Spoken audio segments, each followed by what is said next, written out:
Man, let me know if you can hear me.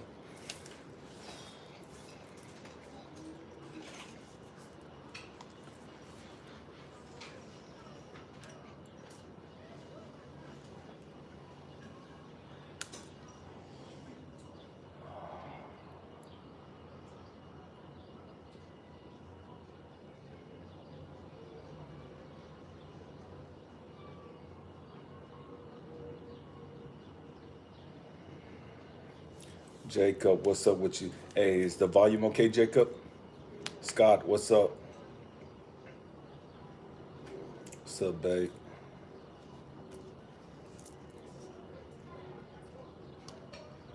Hey, can somebody let me know if they can hear me okay? I don't have my mic set up today, just because I'm trying to charge my phone at the same time.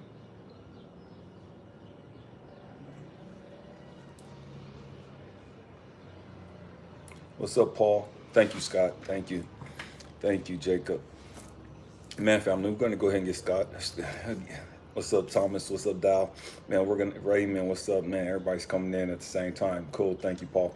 Man, we're going to go ahead and get started, family. Man, on behalf of my mother-in-law, man, may God bless each and every one of you that come on this live. Man, may you have that peace that passes all understanding and that joy that's unexplainable. You know what I mean? And for those of you that catch this later on the YouTube replay, man, may you have those same things in your life. May God bless you. May you have that peace of mind and that joy that passes all understanding. What's up with you, Christian? Man, we're going to go ahead and get started. Man, this title today is Love Thyself. Love thyself, Jose. What's up? Love thyself. Man, family, I get so many people talking to me about relationships. I get so many people talking to me about, man, how do I, reach my full potential? How do I let go of the past? How do I let go of the stuff that's hurt me? How do I let go of all this painful stuff? Man, Elijah, you talk every day about letting the past go. You talk every day about getting connected to your greater good. You talk every day about, man, having that peace, that joy. Man, how do you get there? How do you get there? How do you get to a place of being able to love yourself? How do you get there, get to a place of being able to value yourself, get into a place of being able to respect yourself? Man, that's so easy said than done. You know what I mean? Man, Elijah, you talk all this stuff, but how do you do it? You know what I mean? And family, I get that a lot. I get that a lot. And it's a trip because you know what? Man, I'm getting ready to say we got to grow up. You know what I mean? That's just what I say. You know what I mean? But we do. We have to grow up. We have to understand. You know, I was talking to a young man earlier today in a session, and I was telling him, man, it don't matter what you've gone through. Understand that your ego is not your friend. Understand, and I say this all the time, and we're so brainwashed to believe that our ego is leading us to our greater good. Your ego has never led you to your greater good. Your ego will not lead you to your greater good. It's not in your ego's best interest to lead you to your greater good. It's not your best interest, not your ego's best interest at all to lead you to the greatest version of yourself. It's not in your ego's best interest to lead you to source, the most high, God, whatever you want to call it. Why? Because once you get there, man, you control your ego. Once you get there, you're no longer a slave to your own mind. You're no longer a slave to your past. You're no longer a slave to your fears, your insecurities, your doubts, your worries, your anxiety. You're no longer a slave to that stuff. And so many of us, we're so addicted to the drama. We want to stay there. That's all we know. That's what we're comfortable with. We don't like it, but we fear change far more. What if it don't work? What if I do all this work and I still got fear? What if I do all this work and I still got anger? What if I do all this work and I still don't like me? What if I do all this work and nobody still values me? What if I do all this work and nobody still finds me attractive? What if I do all this work and I'm still a failure and I'm still broke and financially busted and all that? Man, and we're so scared because your ego has you trapped. Your ego has you believing these stupid things. So one of the hardest things that I've had to learn was, again, I grew up with a victim mentality. I grew up with a victim mentality. Everything that was bad could be bad. You know what I mean? Everything was bad. If I didn't have any bad luck, I didn't have any luck. That was my mind frame because my frequency was so low. It's as though, man, I was operating on the lowest frequency possible because of all of the hell that I'd gone through. I didn't love me. I didn't like me. I didn't value me. I didn't think highly of me in any way, shape, or form. I knew I was damned to hell. I knew I had a first class ticket straight to hell. I wasn't passing go. I wasn't getting a pass in any way, shape, or form. I was going straight to hell. I knew that with every fiber of my being. I didn't want that, but I believed that because I believed I was cursed. And all the things in my life that happened, man, all the crap that I went through just reconfirmed, man, you're cursed. Nobody has to go through all of this hell. Nobody goes through all this crazy stuff. Man, Elijah, you're cursed. You're cursed. That's why you're going through all this stuff. You don't nobody want you because you're cursed.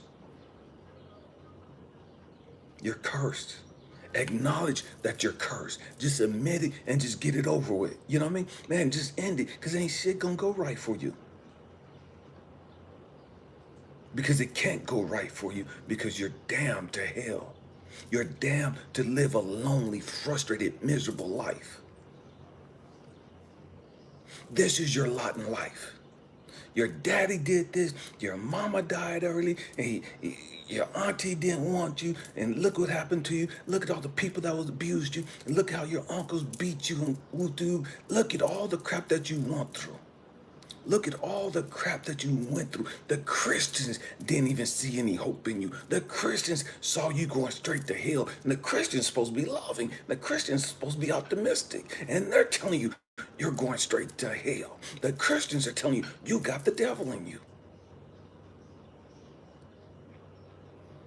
My teachers, what's up, Loretta? My teachers at school was telling me that I was twisted. My teachers at school was telling me something was wrong with me.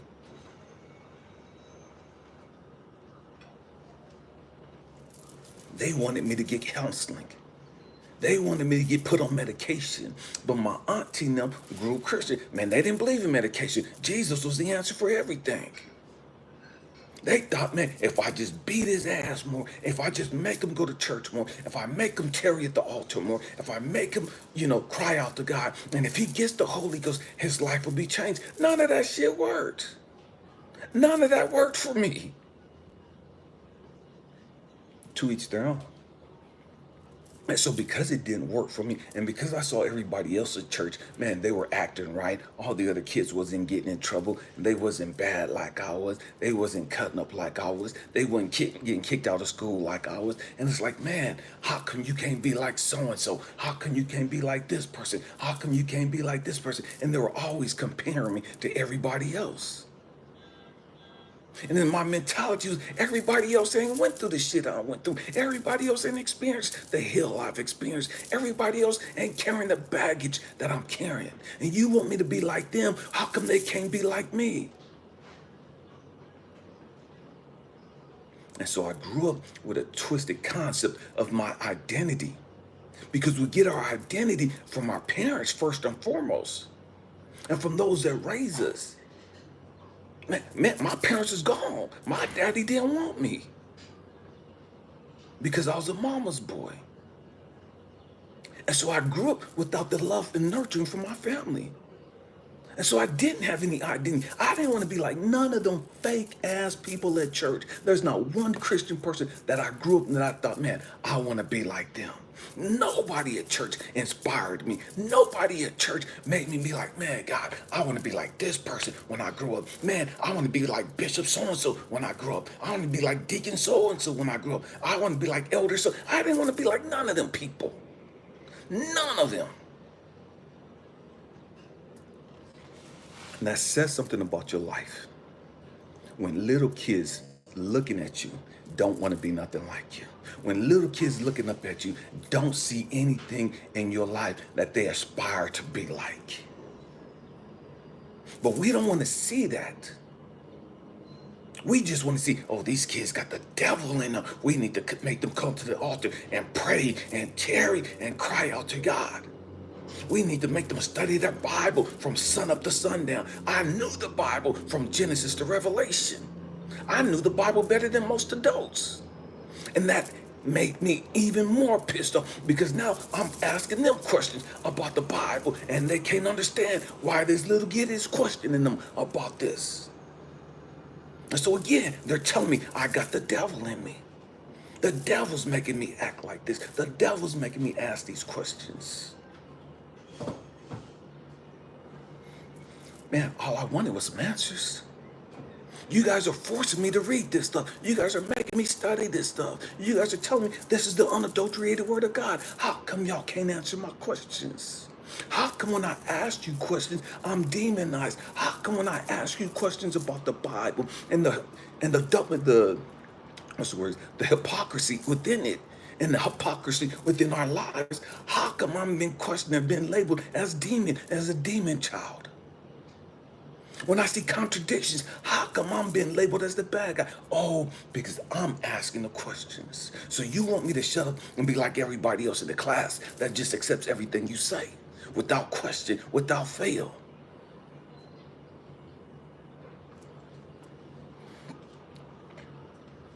That's what I had to learn. I said, man, Elijah. And this is what God had to show me. I remember crying out to God for years. Man, what's so fucking wrong with me? What's so messed up with me? Why am I so freaking twisted? Why am I so despised? Why am I so hated? How come my own family don't want nothing to do with me? How come the church can't even see any hope in my life, in my future? How come everybody's already given up on me? God, how come you ain't there? How come you ain't helping me? Your word say we'll do, but man, you ain't nowhere to be found. You ain't answered no questions. You ain't helping me with nothing. Am I really that fucking gone? Am I really that twisted? Am I really that messed up that you don't want nothing to do with me? And that's why you allow these church people to molest me in the church. It's not why I grew up in this toxic household, and even your Christian people are telling me how stupid I am, how dumb I am.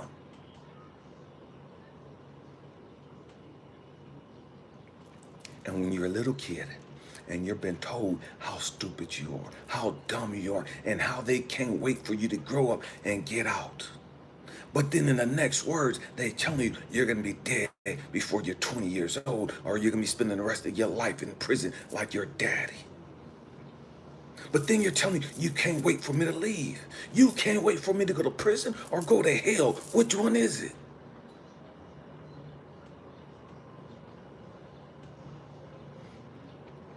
And so you grow up angry and you mad at the world. You grow up questioning your identity. Who the hell am I? Why am I here? I know I didn't come here just to be abused by everybody. I know I didn't come here to be hated by everybody.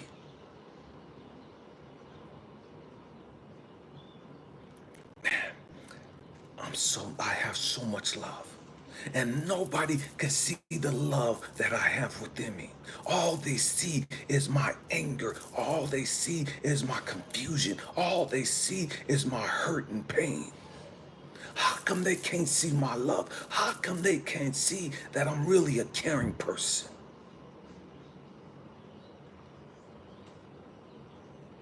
How come my family can't recognize the real me? Why do I have to grow up and be like my daddy? I don't want to be like my daddy. Why am I damned to have to grow up and be just like him? Why am I cursed to hell? I haven't even gotten into junior high school yet. I'm in elementary and you're telling me I'm going to spend the rest of my life in prison. You're telling me already that I'm going straight to hell. What's wrong with me as this little kid that is so hated and so despised? so disrespected.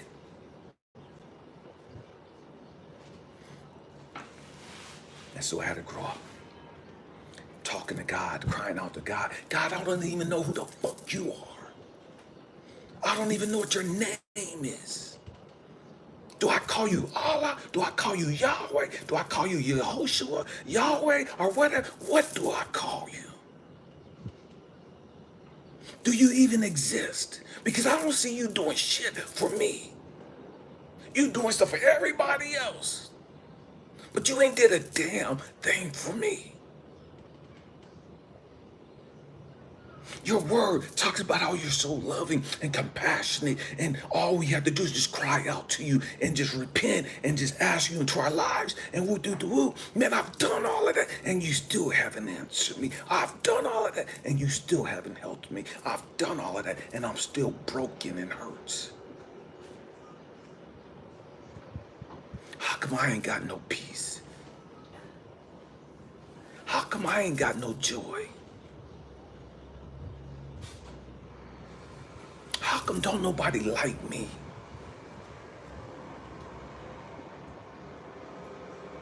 God, I would die for my siblings. We grew up very poor. I mean poor, dirt poor. It was 5 of us in East San Jose, 5 of us kids in East San Jose. Poor, poor. And I'm talking about poor to the point we go into the Salvation Army and thrift stores to get school clothes.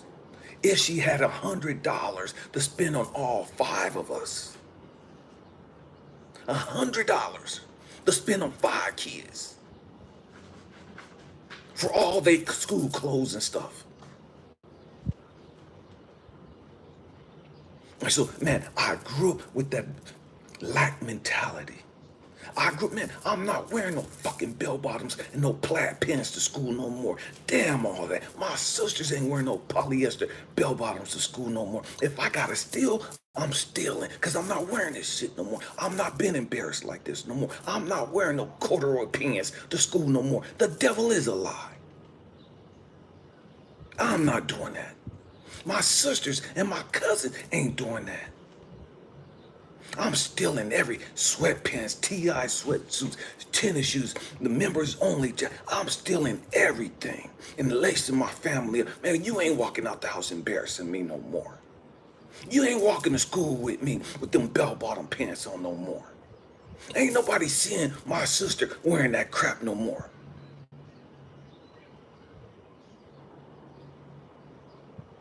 I grew up angry.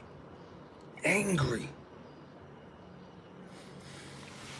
And so, got in high school, and I turned 18 years old. And I told my grandma, my aunt told me, she's like, well, if you don't like my rules, move out. As long as you're in my house, you abide by my rules. And as long as you're here in this house, so you're going to church with us. And it's like, okay, I'm 18 years old. Fuck this, I'm out. I'm not going to church no more. And I moved out. Still in school, but I moved out. Why? Because there wasn't nobody telling me what I could and couldn't do no more. I wasn't listening to that bullshit no more. And my grandmother was talking to me one day, and she let it slip. And she told me, she's like, why are you doing this? I said, because I don't want to have to deal with this mess no more. And she said, you know that your aunt's going to lose all this money. I said, lose what money? Because once I turned 13, we started working, started having summer jobs. And it's like all of our money that we got from our summer jobs, I had to go to get my curl. Because, man, in Cali, back in the 70s and in the 80s, we was rocking curls, Jerry curls. Man, I had a nice long Shirley Temple curl. And so I had to pay for my activator and all my other stuff. I had to buy my school clothes. Man, I wasn't wearing that crap no more. And so from the time we was 13, we had to give God his 10% right off the bat. We had to keep giving tithes to the church. Tithes and offering. But I'm taking my money and I'm buying my school clothes with it. What's up with you, B?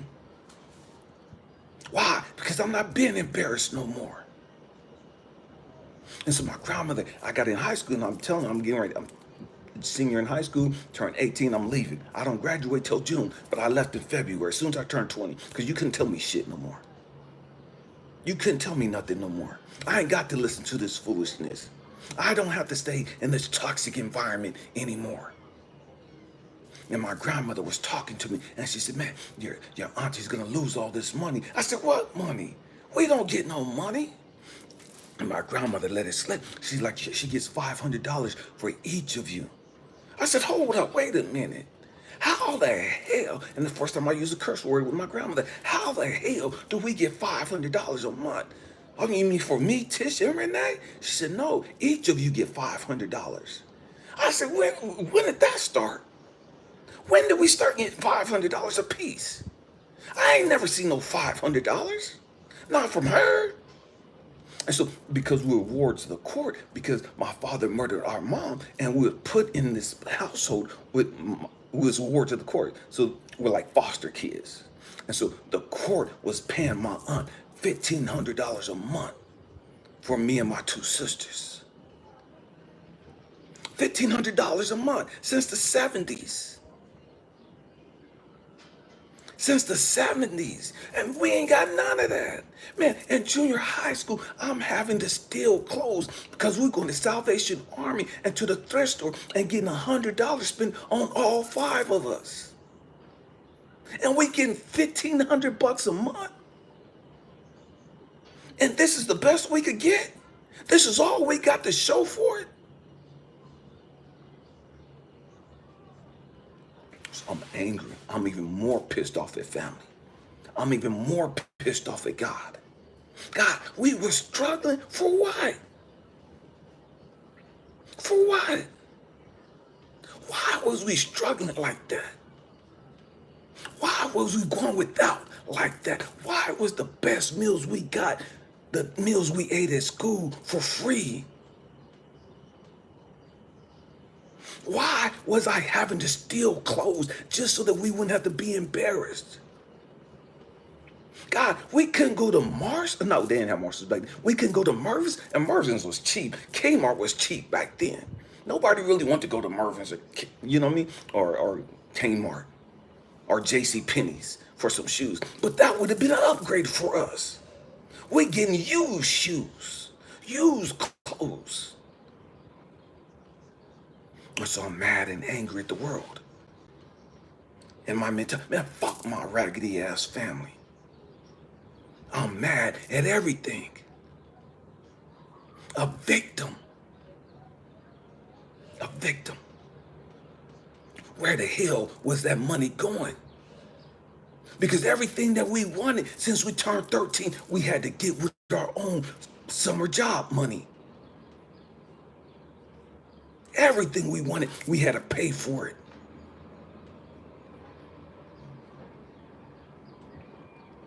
So I'm mad, but I'm hating me. I'm hating my life. I'm hating my life. And because I'm hating my life, what's up with you, Joker? Because I'm hating my life, I'm not even realizing that I'm hating me. I'm hating me. I don't know how to love me. One of the things, I've never been taught how to love me.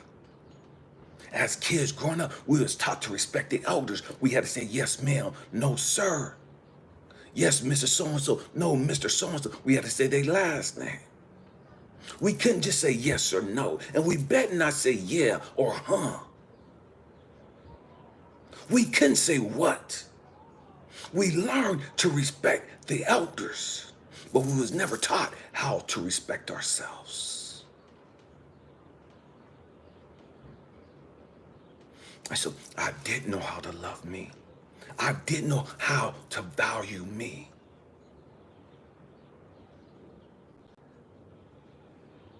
I didn't learn that. And I didn't learn that until I got older and already had a couple of kids. And so my mentor, man, I'm getting in the military and I'm getting as far away from this crazy ass family as possible. And so I joined the Air and I'm running from my problems, not even understanding. I'm taking my bullshit with me. I'm taking my self-hate with me. I'm taking my victim mentality with me. I'm taking my anger and rage and all this other toxic crap with me. And so I don't know how to function. I don't know how to be normal. So every weekend at the club in the military, I'm turning up. Every weekend at the club, I'm walking in there, throwing my hands up, Cali, woo, and doing some stupid stuff, throwing up some stupid signs. Because I got to rep Cali. Because back then, it was East Coast, West Coast rivalry. And I didn't give a crap about East Coast because I was repping Cali. And I didn't give a crap who was from the East Coast. It was on. We was on some stupid stuff. And none of it was about self-love. Oh, they had songs and stuff out back then talking about black pride, but it wasn't anything about loving thyself, learning how to deal and heal your issues.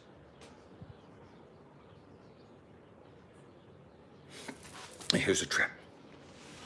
One of the things that God had to show me, Elijah, other people can't love you. You can't receive the love from other people until you learn to give yourself love. Say it again.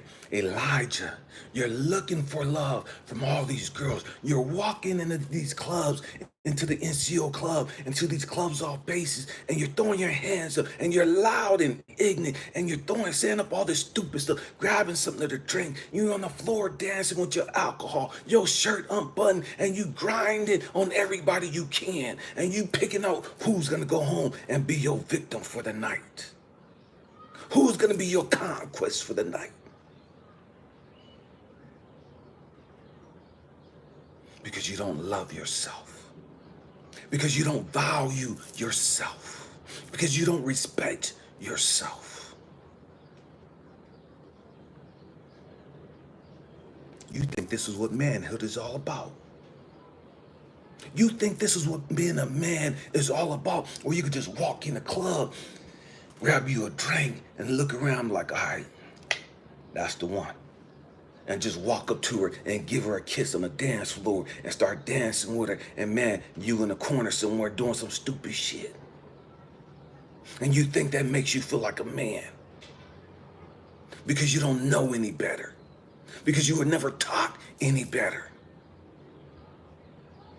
They gave you religion, but they didn't give you any self-love. They gave you the Bible. They gave you Jesus. They gave you God, but they didn't give you any truth. They never taught you how to heal from your trauma. They never taught you how to walk with your head held high. You thinking because you could walk up into the club, have your shirt unbuttoned, your gold chains, your gold rings, and because you look a certain way, man, because these women are respecting you, or not respecting, because these women are lusting after you, and these dudes are fearing you because they know you crazy. Because they know you're going to do some stupid shit. So they ain't disrespecting you. You think that's respect. You think these people respect you. They don't respect you. There's a difference in fearing somebody and respecting somebody. They know you ain't rap tight. They don't want to lose their career over some stupid stuff with you. And they know you ain't got nothing to lose. The most dangerous person in the world is somebody that feel like they ain't got nothing to lose. I'm gonna say that again.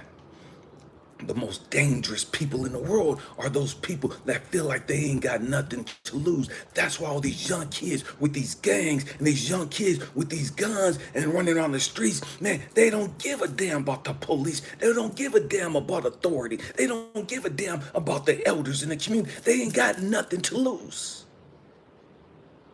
So they think. So what? They gonna get arrested and get put up in juvenile hall? They're going there anyways. What, they gonna go to YA? They're gonna go to the prison? Man, they're gonna end up there anyways. And so many of them have the mentality, man, it's just gonna be a family reunion when I walk on the yard. It's just gonna be me and the homies again.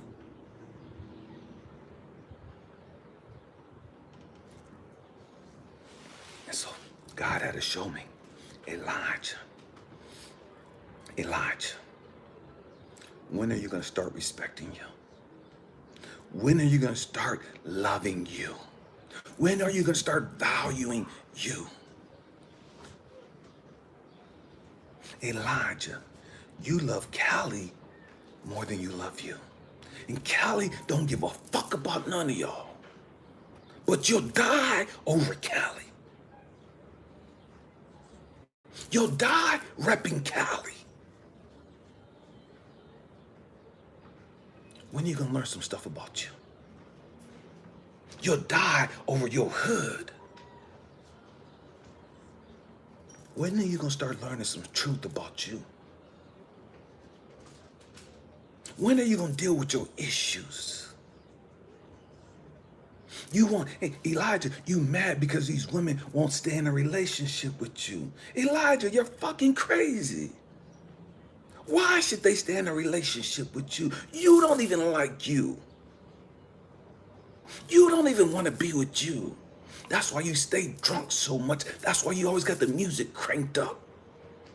So you're not in your head anymore.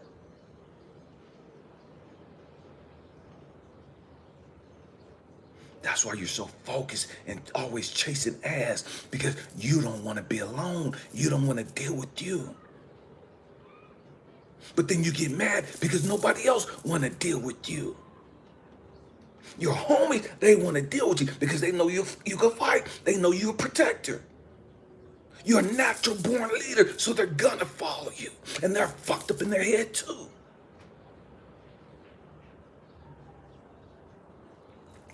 But you want these women to love you. You want these women to value you. You want these women to respect you. How can they respect somebody? How can they love somebody who don't even love themselves, who don't even respect themselves? Women, how can you expect some dude to fall madly in love with you and to cherish you and to put you up on this pedestal and treat you like a queen when you don't even love yourself? When you don't even value yourself? When you don't even think highly of yourself? And so what God had to show me, Elijah, you're teaching these people how to treat you. Like, what are you talking about? Elijah, by the way you treat yourself, by the way you mistreat yourself, by the way you disrespect yourself, you're showing people how to get at you, how to talk to you, how to come at you.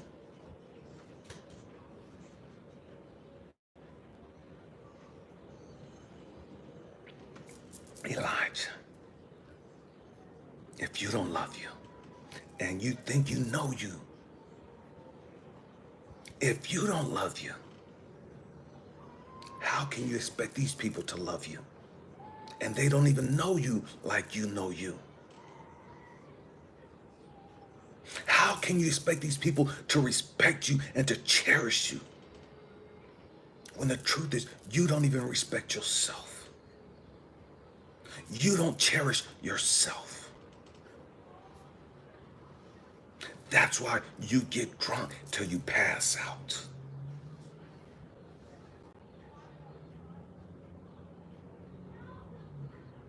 That's why you do the stupid stuff that you do. Elijah, all the stuff that you've gone through, understand all the people that's been in your life, man, they've been there to show you, man, I gotta learn to love me. I gotta learn to value me. And you don't love you and value you because you think you goldie, because you think you some pimp, because you manhole of the year. You don't get no props for that.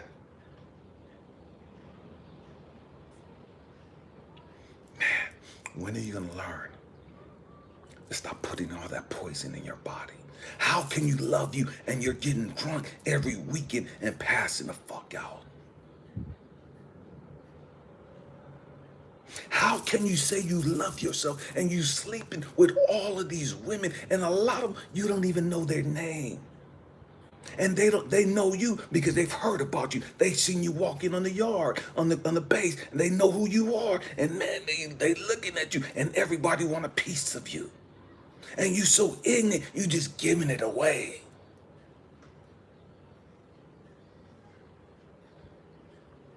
How can you respect yourself having sleeping with all of these women?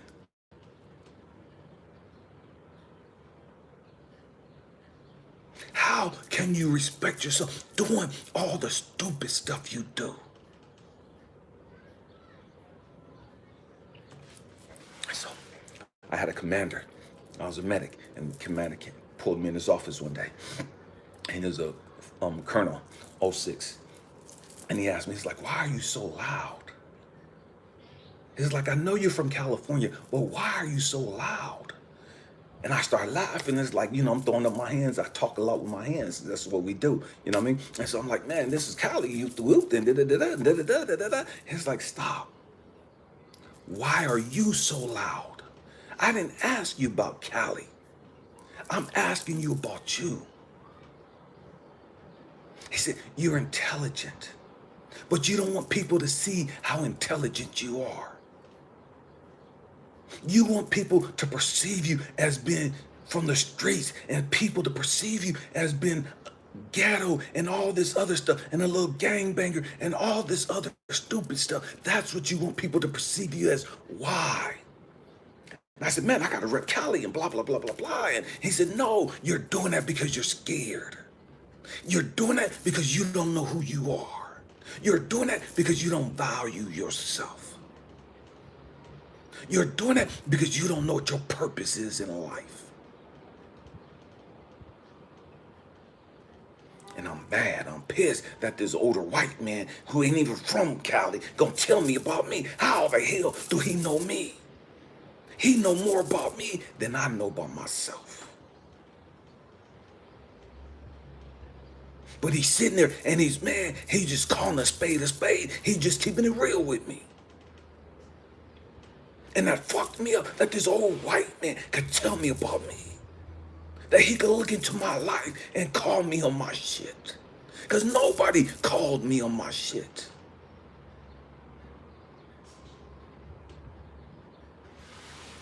And so, it's like, man, he said, you don't have to walk like that. You don't have to talk like that. You don't have to carry yourself like that. You don't have to announce to everybody that you're here. We hear you before you get here. He said, I'm going to tell you something. He said, because I got a feeling that you're going to change. You're going to do some drastic change. And you're going to grow up. And when you grow up, you're going to be a powerful man. He said, when you grow up, you're not going to have to walk into a room and announce that you've arrived. When you walk into the room, you can walk into the room silent, and your aura will speak for itself. Your presence will make its way known. People will know that they're in the presence of a powerful man. You don't even have to open your mouth. Just your energy will let them know that you're not the one. Your energy will let them know that you're not playing no games, that you're about your business. But you have to grow up. You have to learn to value you. You have to learn to love and respect you. You want love and respect, but you're going about it the wrong way.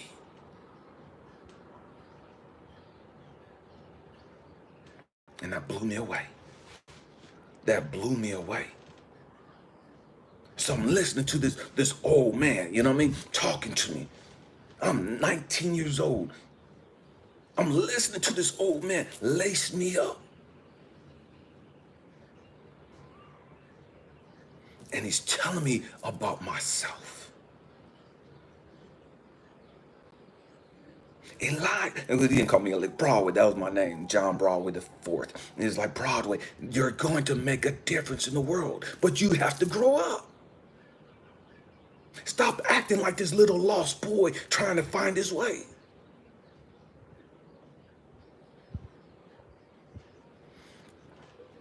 And so I'm sitting and I'm thinking about some of the stuff that he told me. I'm reflecting on it in my room. That I didn't have a daddy, and my uncles didn't talk to me this way. My big homies on the block didn't talk to me this way. people at the church didn't talk to me this way.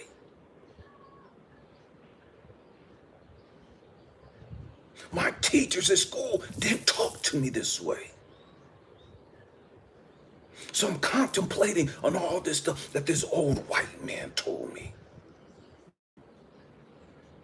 You know you're powerful when you walk into the room and everybody knows you're there. And everybody wants to hear what you have to say. You don't have to walk in and act like you know it all. You don't have to walk in being loud and doing all this talking. Your presence is going to get their attention. They're going to see there's something peculiar about you. There's something different about you. You're not like everybody else. Why are you so different? Why are people so threatened by your presence? People are naturally threatened by your presence, but you assume they're threatened by your presence because you're loud. You assume they're threatened by your presence because you're from Cali. You assume they're threatened by your presence because of what you're doing with your hands and how you walk and talk. People don't want to deal with you because of that foolishness, but they're still threatened by you.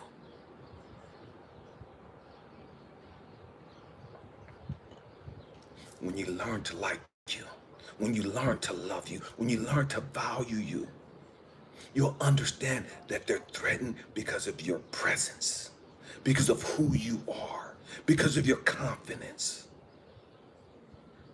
because of the wisdom and the knowledge that you have. And that's threatening them. That's intimidating them.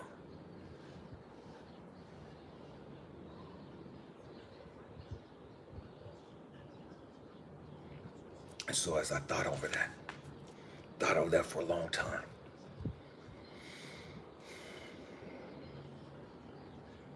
and then I got married and I had a little daughter. And it's like, oh crap, man, I gotta start growing up. I gotta grow up for my little girl. I gotta change for my baby girl. And so I started my growth and development because I didn't want to be like who I was. I didn't want to be like my sorry ass dad. I didn't want to be like the dudes on the block. And so it's like I gotta grow up. But how do I fall in love with me? How do I even like me? How do I learn how to respect me?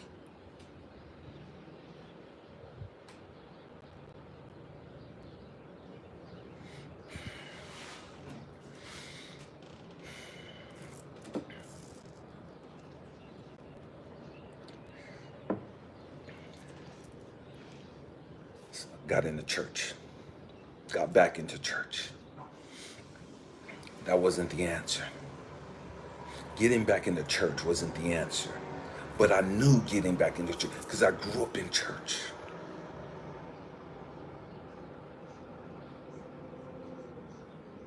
And so I got back into this church in Montana. And it's like, man, I gotta do right. I got a baby girl, I got a wife. I gotta be the man that my daddy never was. I gotta be the father that my dad never was. And all that I knew was church. So I got into this church, Church of God in Christ, in Great Falls, Montana. And there's a man and his family, me and the pastor and his family, we became great friends. We became great friends. And I became like his second-hand man. Had keys to the church and everything. Man, I opened up the church doors. I'm the pastor's right-hand man in the church. And so, but God has always dealt with me in dreams. Stay with me, I'm going somewhere. God always dealt with me in dreams. And so he gave me this dream, and I'm seeing the new couple come to the church, and I don't understand. I've never seen them before, but he's not who he made himself out to be. He was a wolf in sheep's clothing. But I didn't see who his face was, and I didn't recognize him. And I didn't know what was wrong with him. Stay with me. And so, my wife at the time was from New Jersey. And she was back in New Jersey visiting her mom. And I told her that I had a dream about her in this church in New Jersey. And she started laughing because I described everything in this church. I described all of the people and how the church looked, the building and the layout of the church. I had never been there, but I described everything that transpired in the church, everything how it looked. And so she's tripping. How can you know this? And I'm telling her, man, I had a dream. I didn't understand at the time that it wasn't a dream. I astral traveled and I was there. That's deeper than some of y'all ready to go right now. We'll talk about astral traveling later. But I astral traveled from Montana to Newark, New Jersey. And I'm in this building. So I'm able to see the layout. I'm looking at all the people, how the hats and the dresses and the clothes that they got on. The pulpit, the pastor, all of this. But at the time, I didn't understand it. So I took it as, oh, it's a dream. It wasn't a dream. Stay with me. And so I'm sitting in the back of the church, and the pastor tells me, he stands up, and Pastor Daniels is the guy. He stands up, tells me to come up to the pulpit. And I'm like, oh, no. I'm not into that. I'm not into that. I don't want to go up to the pulpit. I'm not into that. I'm going to stay back here in the cut. That's for y'all. I'm going to stay back here. I'm not qualified to go up to the pulpit. That's y'all people. And it's like, get up here. Come up here. I'm like, man. And I felt this presence, get up and go. So I walk up to the pulpit, and the pastor's looking at me. And he just reaches out and gives me this bear hug. And he's like, brother, this is where you belong. Brother, you belong up here. Brother, speak to the people, and we'll do whatever God has put in your heart. Share with the people. You came here to share this message with the people. And I'm saying, no. I'm arguing with the pastor. And he's like, brother, I'm not going to say that. No, the people want to hear what thus said the Lord. Share with the people what God has just given you. And so I don't even know what I said and I just went sat down after I said what I said. And it ended. And so I'm telling my wife that, man, I had this dream and all this stuff that transpired. And my wife, she starts laughing and screaming. I'm like, what are you tripping about? She's like, you described everybody in the church. You described the church. And I'm like, no way. She's like, yeah. She's like, we're at the pastor's house right now. And because the pastor and his wife cooked for her, had Sunday lunch and dinner for all the people. And so everybody was at the pastor's house. And so the pastor got on the phone. I had never met the man before. I had never met this man before. And so he's like, share with me. And so I'm telling him, man, I just know that I have this dream, and in this dream, I walk into this storefront church, and I'm describing the church. I'm describing the people, and who sat where, and who had on what type of hat, and what type of gloves, and who had on what type of suit, and the color of the suit, and the color of the tie, the layout of the church. And the pastors tell me, man, Brother Broadway, God has blessed you. Brother, I'm looking at the people you're talking about, and they have on those same clothes. Everybody's at my house, and they still have on the same attire. God showed you something because of the calling on your life. And so he kind of took me up under his wings and started mentoring me. And so one day I'm telling him, I said, man, I got something about this guy that just came to the church, but I can't put my hands on it. He said, did you pray about it? I said, man, I prayed about it for the last 3 days. I said, I fasted on it for the last 3 days, but I can't put my hand on it. There's something not right about this man. The man is at the church now. His family's at the church, but I can't put my finger on it. but something is not sitting right with my spirit. And I don't want to be judgmental, but it's something is just not sitting right with me. And so I'm asking God, God, what is it? God, is it me? God, am I jealous of this man and his family? God, what is it? We're talking about self-love, learning how to love thyself. And so this man, Brother Daniels, Pastor Daniels from New Jersey, we never met. And this man tells me, man, brother, this man is homosexual. And I was like, yes, that's it. That's it. And I didn't care that he was homosexual, but this man had a wife and 5 kids. This man was living a lie.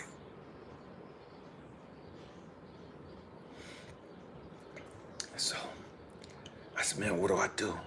I said, man, as soon as you said that, my arms, the hairs in my arms stood up. I got goosebumps down my entire body. I resonate with what you're saying. That's matching what's been put in my spirit. Stay with me, I'm going somewhere. He said, go talk to the pastor. So I go talk to the pastor and his wife. And so I'm telling the pastor and his wife about what I believe was going on with this gentleman who's preaching and teaching and singing in the choir and doing all this other stuff. But he's living a double life. He has a wife and 5 kids, but he's living a double life. And so the pastor asked me, what do you think it is? I said, well, with the Holy Spirit, what God has shown me is that this is that. And the pastor went off on me. This was my best friend. This was my ace. I'm his right-hand man. And he blasted me for being jealous. He blasted me for lying on this man. For being jealous of this guy. He told me I had the devil in me. I had to let the devil come within me and deceive me to lie on this man. And so my heart is broke because I know I didn't have the devil in, and I know I'll share with him what God told me to share with him. And I couldn't understand it. I go back home and I'm frustrated and I'm broken. God, why? Why would you allow me to tell this pastor this? Why would you show me this and allow me to tell the pastor this and for him to reject me and for him to blast me like that? If that was bad enough, next Sunday, the following Sunday, the church is packed. So the pastor makes everybody get out of the full pulpit. So we're all sitting out there. We're like, oh, snap, pastor on one today. Man, he's going in today. You know, he on one. And so I'm sitting there and I'm like just praying. It's like, God, what is it? There's a heaviness on me. There's an uneasiness on me. And I can't understand it. And I'm trying to understand, God, what's going on? God, help me. And so the pastor, in front of all these visitors, the pastor in front of the packed congregation, the pastor starts putting me on blast. The pastor tells everybody that I have this lying spirit. I got the devil in me, and how I lied on this other brother and said that this brother was woo-de-woo-de-woo, and that was nothing but the devil causing division. That was nothing but the devil trying to break up the church. That was nothing but the devil trying to break down and tear down the ministry. And I'm broken. I'm humiliated. I'm mad at God because I gave this man, I shared with this man, this pastor, what God had put on my heart. And this man just humiliated me in front of everybody. This man of God who I loved and put up on this pedestal. He blasted me and put me on blast in front of all these people, lying on me, saying I had the devil in me, saying that I had evil spirits and a jealous spirit and woo-de-woo, and I was lying on the people in the church. And so I'm sitting there and the tears are running down my eyes and I'm broken. Got up and walked out of the church. Fuck church, fuck God, I'm done. You know what I mean? God, why would you put me in this situation? Why would you set me up like this? This is the last time I listen to your bullshit.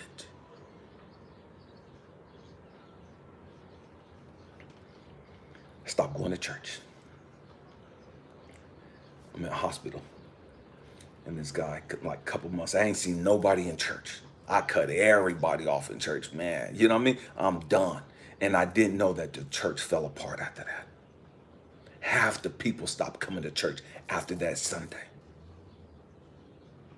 I'm not knowing what's going on because I don't talk to them about nobody. I'm done. I'm humiliated. I'm embarrassed.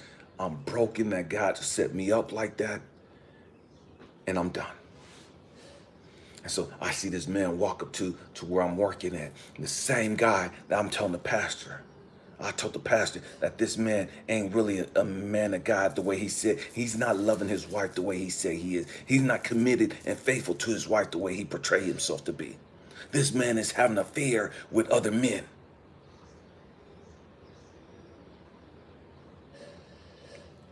And so this guy comes walking up to the window where I work at.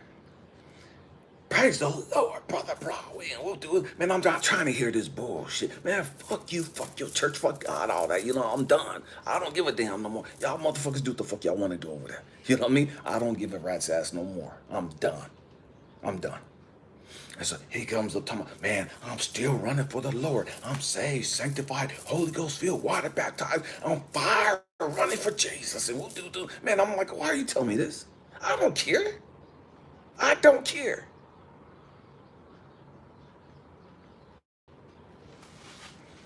A week later, the pastor, we ain't talked. We hadn't talked since I went to his house that Saturday night and shared with him what God put on my heart. We hadn't talked since then. He didn't call me after I left the church, and I didn't call him. I was done. But a week after this guy came up, a few days after this guy came up to the window where I worked at and was telling me all this stuff about him being running for the Lord and all. It's like, man, I don't give a damn. Fuck y'all. Fuck the church. I'm done. You know what I mean? I don't care. And so the pastor's like, man, Brother Broadway, I want to take you out for lunch. And man, everything in me is like, man, cuss this motherfucker out.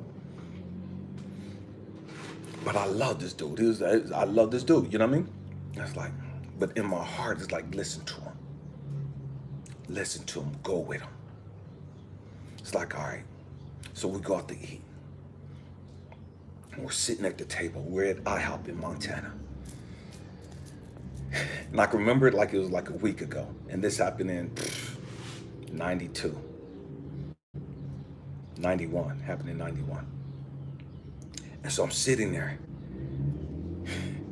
And the pastor tells me, man, Brother Broadway, everything you said was real.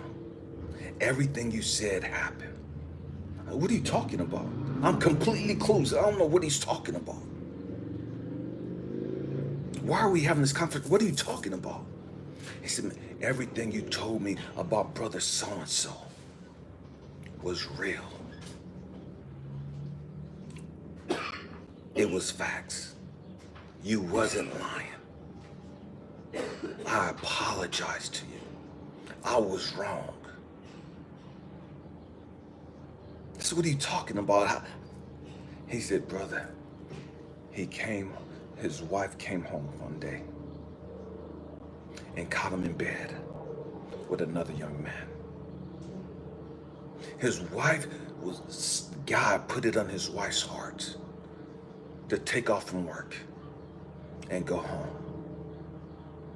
And she walked in the house and found her husband having sex in her bed with another man. They got 5 kids together.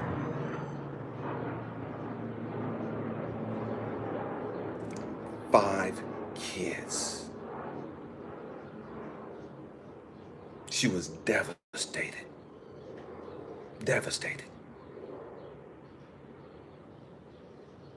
Called the pastor, and his wife didn't know what to do because her husband was in the military. If she left him, where was she going to go with her 5 kids? Where was she going to stay with 5 kids? How could she get back to her family with those 5 kids?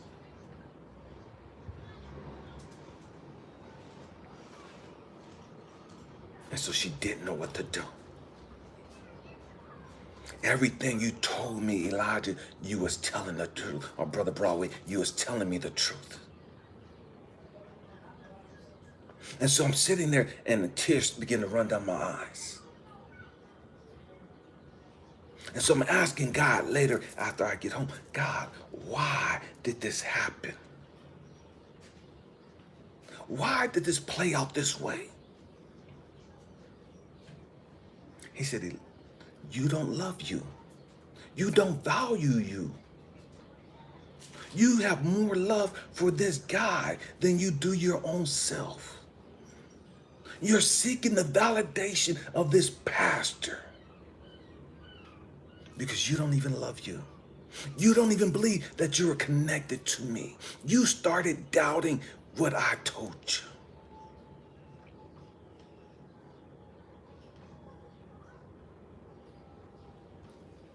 You gave up our connection. You missed our connection because of what this other man said. Everything that happens is to show you how to love yourself. It's to show you how to value yourself. Why? Because it don't matter what people say about you. It don't matter whether they come after you. It don't matter whether they attack you. It don't matter whether they put you down and tell you you ain't shit and do. Why? Because you have to learn to value yourself. You have to learn to cherish and respect and love yourself.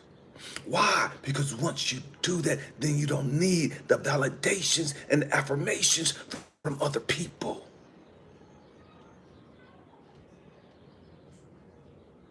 You know that you were connected to me. I had to show you that you heard directly from me. I showed you by you going from Montana to New Jersey, and you're seeing everybody in that church. You saw the layout of that church. You've never been there physically. But I had to show you how powerful you are.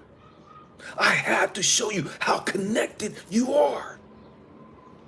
And so I had you talk to your wife and let her tell you, man, these are everybody that's in the church. That's Sister so-and-so. That's Brother so-and-so. Ooh-doo-doo. And then you got the pastor get on, Brother Daniels, and he confirmed everything.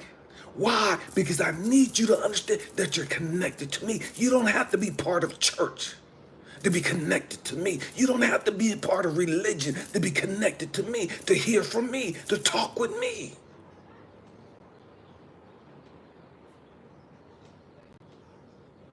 You don't believe in yourself.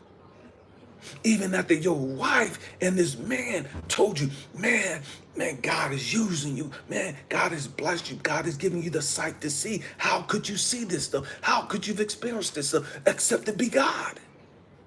How could you know this stuff about this other man and his family except it come from God? Everything you said was real. Everything you said was true. It didn't matter whether the people believed it or not. It didn't matter whether the people accepted it or not. Learn to stand in your own confidence. Regardless of who come against you, regardless of who attacks you. You have to be sure that you're connected. You got to be sure of who you are.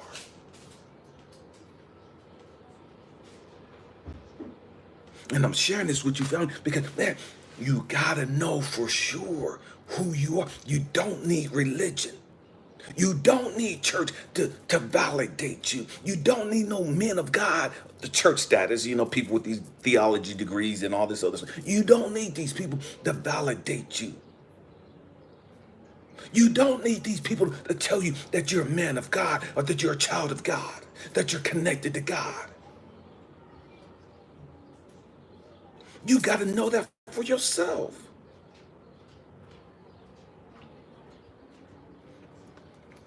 The same people that tell you how powerful you are, they're the same people that'll tear you down, that'll make you feel like you ain't shit, that make you feel like you're not loved, that make you feel like you're not valued, that make you feel like you're not cherished. The same people you put all your hope and dreams into to lift you up and to validate you. Man, my kids, I'm putting all my love into my kids because my kids are gonna validate me. My kids are gonna show the world that I'm this, this, that. Those same motherfucking trifling ass kids will make you feel like you ain't shit. You better know who you are.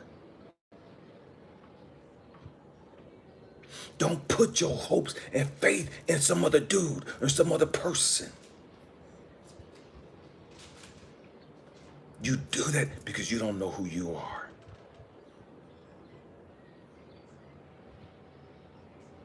You don't know who you are. Man, so how do you love yourself? Man, forgive yourself. Stop being so hard on yourself. Understand that the Most High is perfect. And He loves you.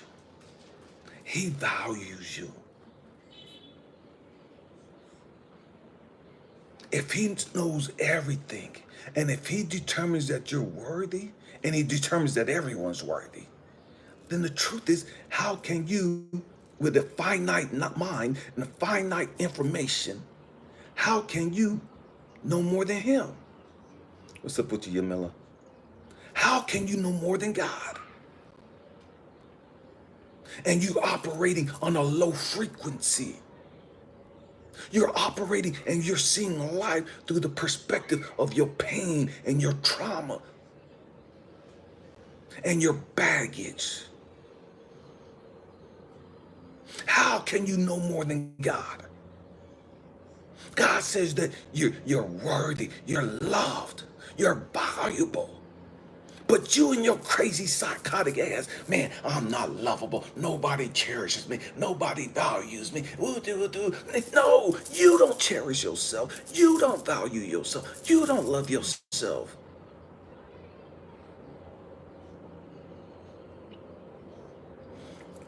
Man, once you connect with your greater good, once you learn how to meditate and go within yourself, and connect to infinite source, infinite wisdom, infinite love, infinite knowledge, you don't give a crap about that stupid shit. You don't give a damn who like you and who don't like you. You don't give a damn who love you, who support you, and who don't love you and who don't support you. You don't give a damn about that. You're not tripping off that anymore. Why? Because you're tapped into infinite wisdom, infinite knowledge, infinite love. You're on a high frequency.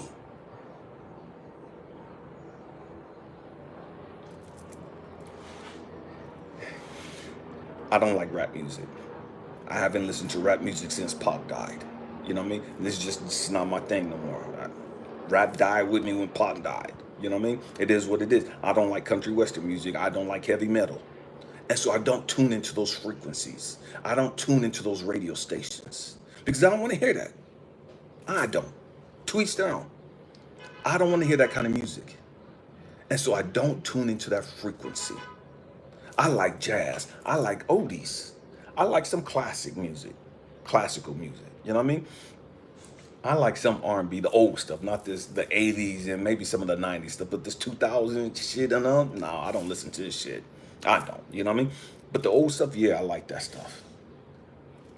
And what God had to show me was, man, Elijah, you don't like rap no more. You don't like heavy metal. You don't like punk rock music. You don't like any of this stuff. So why would you tune into that frequency? And I'm like, hold on, wait a minute, what are you saying? Elijah, if you don't like that, why would you tune into that radio station? And I said, I won't. He said, okay, so why do you tune into self-hate? Why do you tune into self-sabotage? Why do you tune into low frequency? Why do you tune into low self-esteem? And I'm like, wait, hold up. No, I don't. It's like every day of your life, you tune into that low frequency stuff. If you don't like it, why are you getting on that frequency? If you want love, man, you got to tune into a frequency of love. If you want to be loved and you want to love yourself and you want other people, you got to tune into love. The problem is, man, you say you're tuned into love, but the reality is you're tuned into self-hate. You're tuned into self-sabotage. You're tuned into low self-esteem. And you're expecting love to come through on that frequency. And it can't come through on that frequency because they're total opposites. That's like being on punk rock station and expecting to listen to classical music. It's not going to happen. It's not going to ever happen. Just like I can't go to a classical music station and hear some fucking rap. It's a totally different frequency. When God had to show Elijah, every day of your life, it's your birthday. Every day of your life, you make a conscious choice or a subconscious or unconscious choice to tune into whatever frequency you want to be on. If you want love, tune into love. If you want, man, where you respect yourself and cherish yourself and what to do, man, you're going to tune into a frequency, that frequency. It's that simple. Stop complicating it. Life is not hard. You complicate it with your over self-analysis. You complicate it because you think you're so damn smart. You complicate it because you think you're so damn woke. And it has to be hard because you can't figure it out. You can't figure it out because it's so simple. It's so simple. But in your rational thought process, in your deep mentality, it can't be that easy. But it's just as easy as you tuning in to whatever radio station you want to hear. That's how you tune your frequency. That's how you get on whatever level you want to be on. It's the exact same thing. Stop overthinking it. You want to be loved? Then be loved. The problem is you want everybody to love you, but you're vibrating on self-hate, self-doubt, self-sabotage. That's a low frequency. You're not attracting love down there. Elevate your station, elevate your frequency. Get on the frequency of love and you attract love. I get all these people, how do I get my king? How do I get my queen? How do I get this? Get on that frequency. The problem is you're not on that frequency. You try to act like you on that frequency. You talk like you on that frequency. But the reality, you're not on that frequency. You're full of self-doubt. You're full of negativity. You're full of a lack mentality and a victim mentality. You don't believe you deserve love. You want love, but you don't believe you deserve it because of all the mistakes you've made.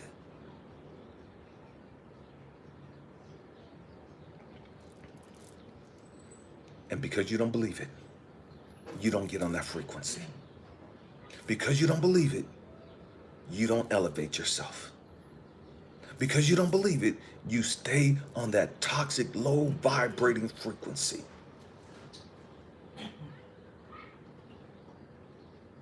So you want love? You want to learn how to love yourself? You have to go within.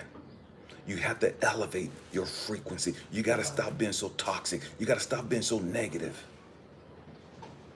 You got to stop being so angry and condemning and judgmental. You got to stop being so hard on yourself.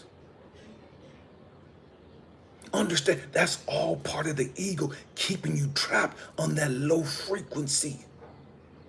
As long as your ego keeping you thinking that you ain't shit, you ain't gonna amount to shit, you ain't never gonna be married, you ain't gonna never be happy, you ain't never gonna have joy, you ain't gonna never have peace, you're never gonna be sick. As long as you believe all that stupid shit and you keep speaking this shit, you stay on that low vibration. And you'll never get the things you desire. Because you won't get on that frequency. And then you blame all these people around you. You blame all these and I trip out when I hear all these crazy ass spiritual people talking about these narcissists coming in and stealing my energy, and these narcissists coming in and doing this, and they're stealing my da. No, motherfucker, let's keep the shit real. You're on that low vibrating fucking bullshit. That's why you're tracking their asses. Because you're on the same fucking frequency they on. You're on that same low vibrating frequency that all these narcissists is on. That's why you're attracting them, because you're on the same fucking frequency. The same toxic mentality. I know you want to talk about your love and your hope and you're bigger than this and you're enlightened and oh dude. No, the fuck you ain't. Because if you was, you wouldn't be attracting them. Let's keep the shit real.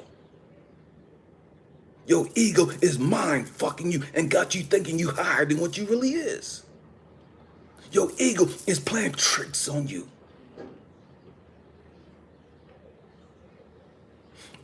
And so you judging all the dudes that's been in your life that wasn't about shit. You judging all the women that's been in your life that was tramps and hoes and couldn't respect you. And we do, nah, motherfucker, it ain't them, it's you. It's you. It's always been you. And the whole time, God is trying to get you to understand, look at this. You're mad and frustrated because look at all the type of women you keep attracting. You're not understanding. They're showing you you. All these sorry dudes, they're showing you you. They're showing you you. If you want a real king, you got to get on a king's level.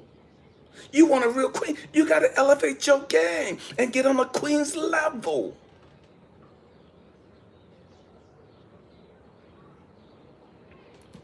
But we don't want to do that work.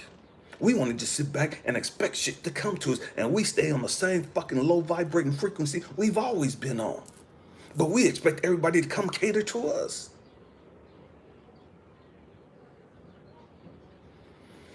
Man, we got to grow up. We have to grow up.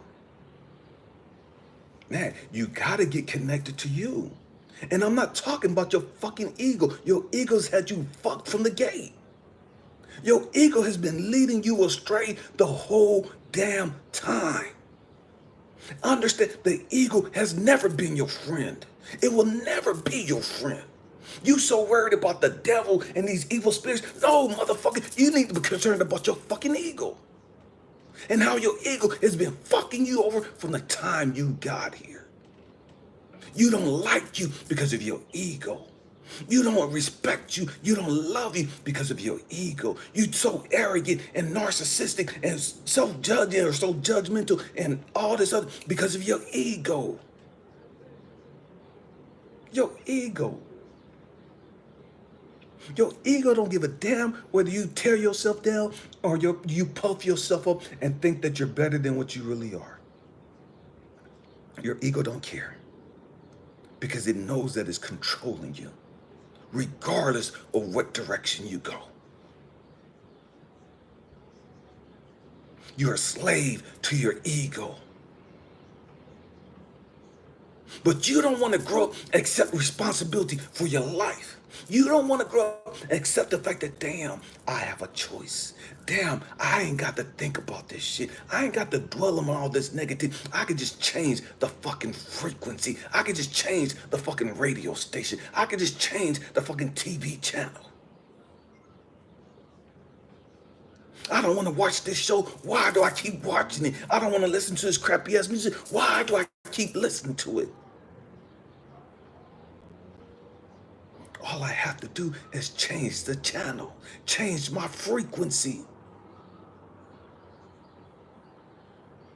Stop blaming everybody else for all the shit you've gone through and understand, man, what frequency was I on? Damn, I was on some low vibrating frequency. My bad. My bad. Because I was on that self-destructive peak frequency, because I was on that self-hate frequency, because I was on that self-sabotage frequency, and all this other stuff, man, all this stuff happened to me. Because I didn't value me, because I wasn't operating and living on a high frequency. Everything is energy. Everything is energy.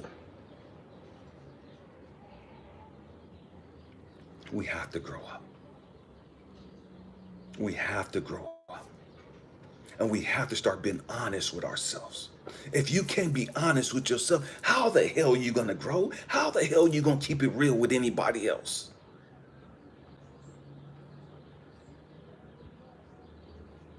How are you going to change? You got to start facing the truth. And you got to start being real with you. Not in a judgmental nature. Not in, man, I fucked up 50 years of my life. Damn, I've been fucking up and I keep fucking. No, that's not what I'm talking about. Keeping the real isn't down. Okay. I've been blaming all these people for all the crazy shit they've done to me. I've been blaming all these people and being a fucking victim. I've been blaming all these people who do. Man, all they were trying to teach me was, look, raise your fucking frequency. If you raise your fucking frequency, then we can't get on your level because we ain't gonna do the work. Man, I've shared with you guys before, and I'm gonna end it with this. Man, I've shared with you guys before about the crows and the eagle. The crow is the only fucking bird that will attack an eagle. And it'll climb up or fly, get up on the eagle's neck and just start pecking at the eagle. The eagle is so much more bigger than a fucking crow. The eagle is so much more powerful than a fucking crow. But the fucking crow and his gangster ass mentality will climb up on the eagle and just peck at it and peck at it and peck at it and peck at it. And that's what all these motherfuckers are doing in your life on your low vibrating fucking frequency. You got all these fucking crows pecking at you, pecking at you, pecking at you, and you mad at the fucking crow. And you mad at them and condemning them and blasting them to hell and saying they ain't shit and what they will do. No, motherfucker, understand you're a fucking ego. Understand who you are. If you're a fucking ego, raise your frequency. And what does the ego do? The ego can squash a crow with no fucking problem, but the ego don't fight with the crow. What does the ego do? The ego just flaps his wings and elevates higher and elevates higher and higher and higher. And the crow don't so fucking stupid, so fucking ignorant, and so fucking, I got this bird, and he's just pecking and pecking and pecking and pecking, and the ego's just elevating, not giving a fuck about the crow. It's just elevating and elevating and elevating until what happens, the higher the ego goes, the crow can't breathe, and the crow passes the fuck out and falls to the ground. And that's what that same thing that all these other motherfuckers do in your life on this low vibrating frequency. All these haters, all these narcissists, all these judgmental people, all these people telling you ain't shit and you ain't gonna amount to shit. All this low vibrating, man, they're crows. Man, just elevate. Stop tripping off of them. Stop focusing on them and just elevate your game. Just elevate your frequency. It's that fucking simple. But you want to be busy looking at the fucking crow. I don't know why they're attacking me. I'm a good bird. I didn't attack them. I don't mean them no harm. I'm a nice person. I'm a caring person. And they're just attacking me. Shut the fuck up and understand who you are. Grow the fuck up. Elevate your frequency. Elevate your frequency. And when you elevate your frequency, you'll notice, man, people start falling off. You elevate your frequency and people can't go where you go. Elevate your frequency and the haters can't be there no more in your ear. Elevate your frequency and your raggedy, ratchet ass family can't be with you no more. They can't hang on to your shirt tail no more because they're fucking crows and they're falling off.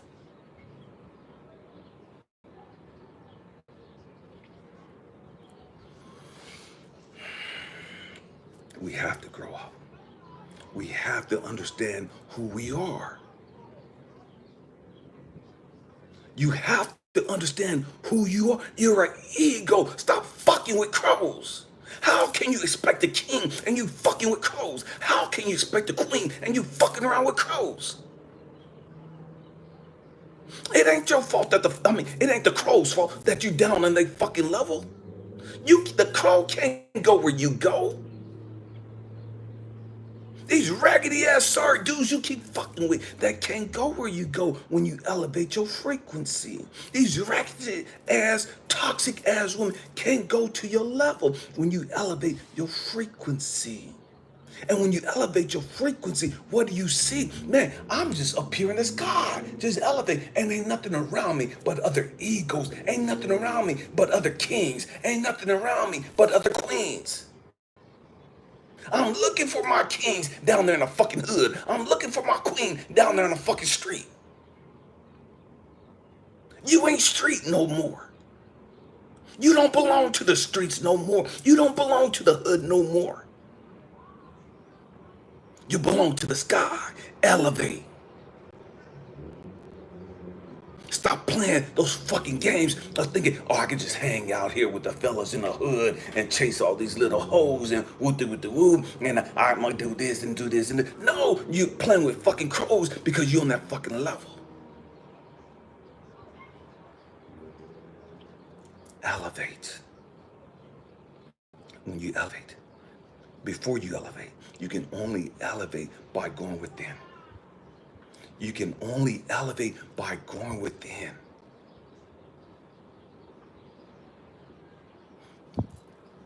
Your ego got you playing with all these fucking crows. Once you go into yourself, your greater good, your greater version of yourself, once you go into your soul, your spirit, man, once you go into infinite knowledge, infinite wisdom, infinite power, man, you're tapped in. You're connected to the Most High. You're connected. You're one and the same.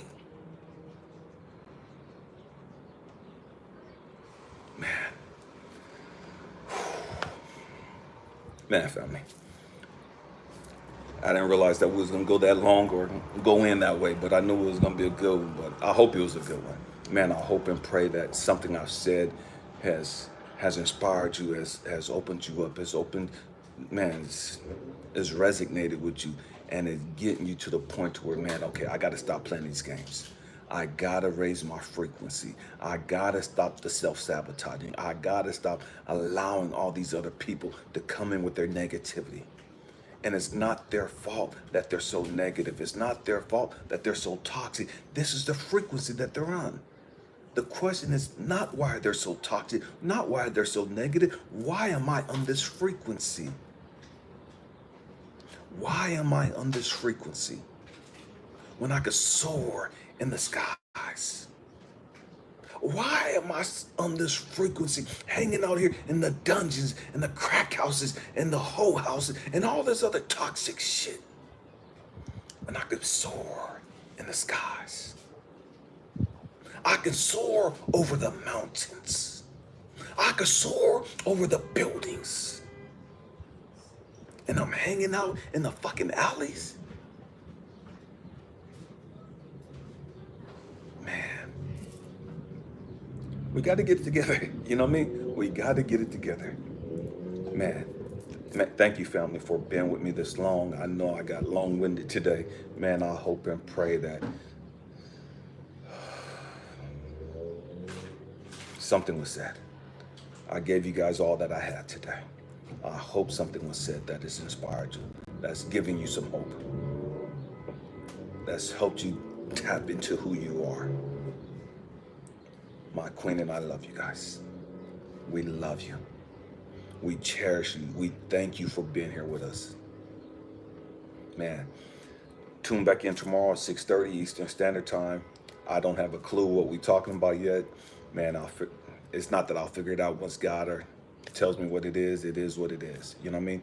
But I love you guys. My queen loves you guys. We're honored that you guys are with us. Namaste.